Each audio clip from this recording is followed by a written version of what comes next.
Governor, thank you, Colonel.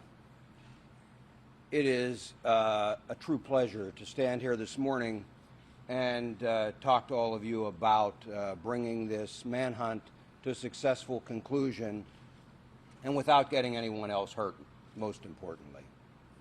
None of this would be possible without the support of this team represented by members of various agencies standing with us up here, by others standing throughout this fire hall, and by still more who are out there in the field. So let me give you a few details about how this unfolded. As you know, we have been working most recently in a perimeter established in northern Chester County. Last night, shortly after midnight, a series of events started to unfold. First, we had a burglar alarm at a residence near Prizer Road within the perimeter.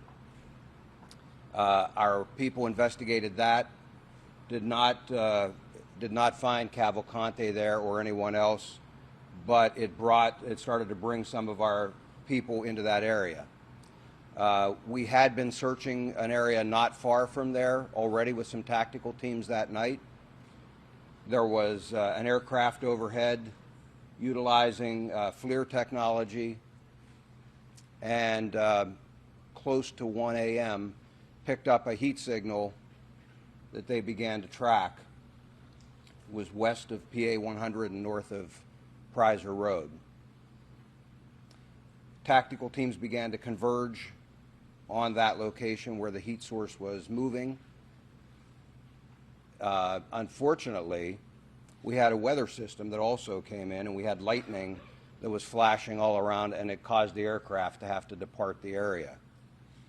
Tactical teams made a decision to secure that area, that smaller area, as best they could, and hold it through the storm and until we could bring additional resources in and bring aircraft back overhead to ensure that we did not have an issue with an escape. That resumed early this morning, and shortly after 8 a.m., tactical teams converged on the area where the heat source was. They were able to move in very quietly. They had the element of surprise. Cavalcante did not realize he was surrounded until that had occurred. That did not stop him from trying to escape. He began to crawl through thick underbrush, taking his rifle with him as he went. One of the Customs and Border Control teams, BORTAC, had a dog with them. They released the dog.